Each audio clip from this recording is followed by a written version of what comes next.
Hollywood has always had secrets the public was never meant to fully see.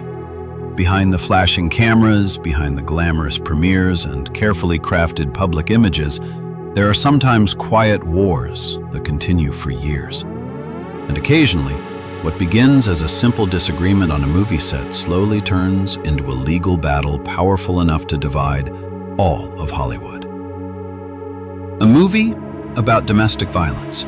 2 major stars, explosive allegations, private text messages leaked to the public, mysterious PR strategies, and then, somehow, Taylor Swift's name suddenly became part of the story.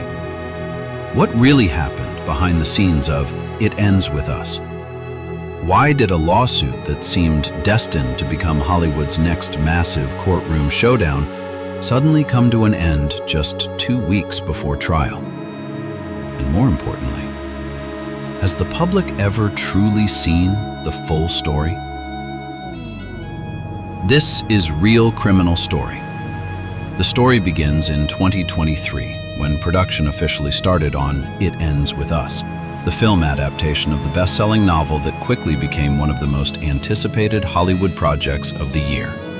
Blake Lively was cast as Lily Bloom, while Justin Baldoni not only starred opposite her, but also directed the film. At first, everything appeared perfect. At least, that's what the public saw. Because behind the cameras, according to legal documents later made public, the atmosphere on set reportedly became far more tense than audiences ever realized. According to Blake Lively's complaint, she began feeling uncomfortable during the early weeks of filming. She referenced conversations that allegedly crossed professional boundaries, interactions she described as unsettling, and a working environment that, according to her account, gradually became emotionally exhausting. But what truly pushed the story beyond the control of the studio were the private text messages reportedly sent by Blake Lively to friends during production. In those messages, she described feeling emotionally drained and overwhelmed after long days on set.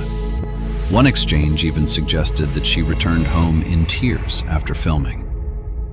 Once those messages became public, the internet exploded almost immediately. And from that point forward, this was no longer just a behind-the-scenes disagreement on a movie set. It became a battle over image, influence, and the power to control a narrative in the age of social media. Was this evidence of a genuinely controversial work environment? Or had misunderstandings been amplified by media attention and the pressure of Hollywood itself? The more documents that surfaced, the more complicated the story became. According to legal filings, Blake Lively later requested a series of protective measures before agreeing to return to production after the Hollywood strikes. Those requests reportedly included the presence of an intimacy coordinator during sensitive scenes, restrictions on unscripted changes involving intimate sequences, and limits on personal conversations unrelated to work.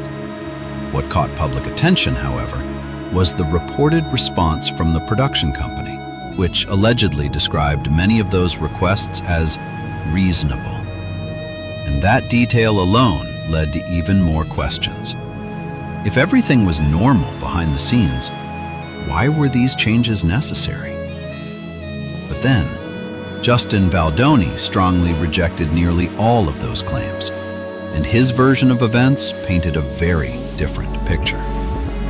According to Baldoni's countersuit, he claimed that Blake Lively gradually took creative control over the project, from wardrobe decisions to script rewrites and key scenes throughout the film. From his perspective, this was no longer simply creative disagreement. It had become a quiet power struggle behind a multi-million-dollar production. In Hollywood, power is rarely expressed directly.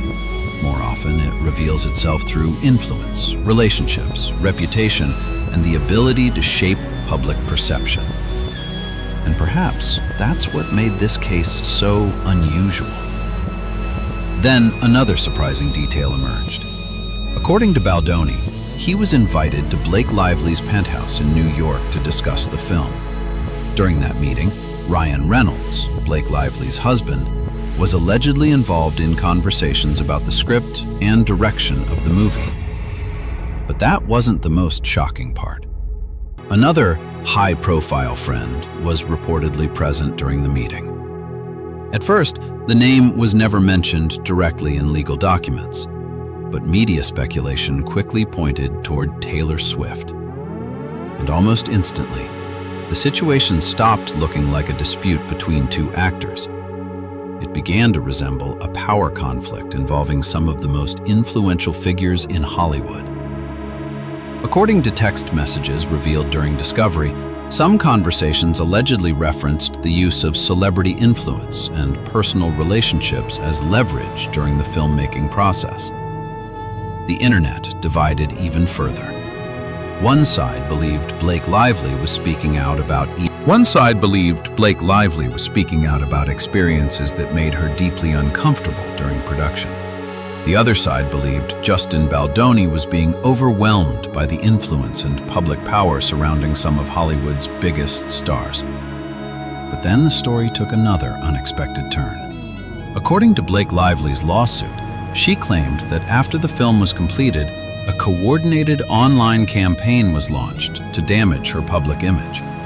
Legal filings later revealed text exchanges involving crisis PR management, including phrases such as shifting the narrative, controlling social media response, and untraceable. But this was the moment the story truly moved beyond the boundaries of a normal Hollywood lawsuit. Because in the age of the internet, reputation can sometimes become more dangerous than the legal outcome itself. A courtroom battle may last only weeks, but a public image online can be permanently altered for years. And perhaps that's why both sides fought so aggressively, not only to win legally, but to control the story itself. For months, both parties continued releasing new filings, messages, and competing narratives. And each time new information surfaced, public opinion shifted once again.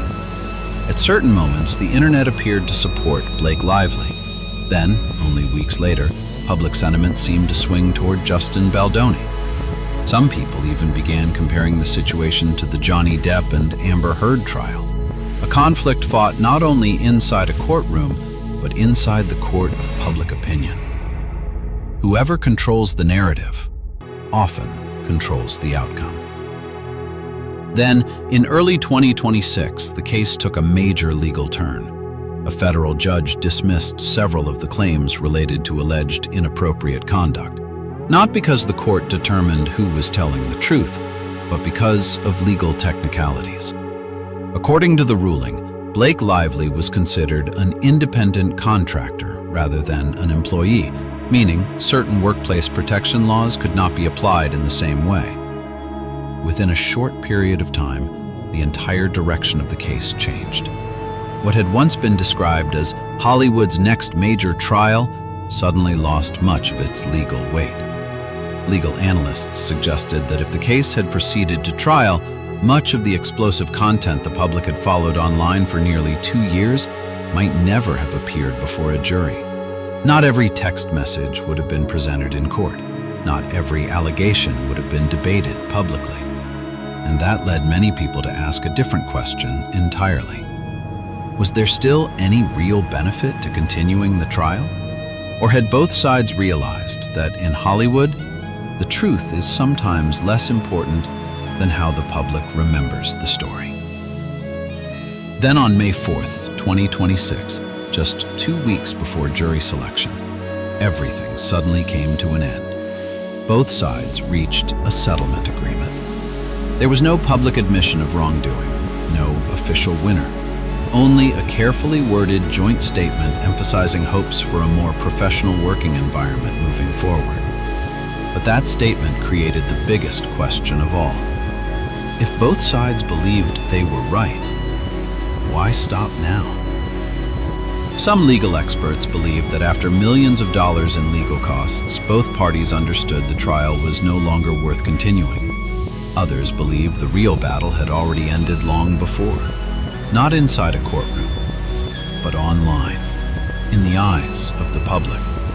in the way each side tried to shape and protect its own narrative.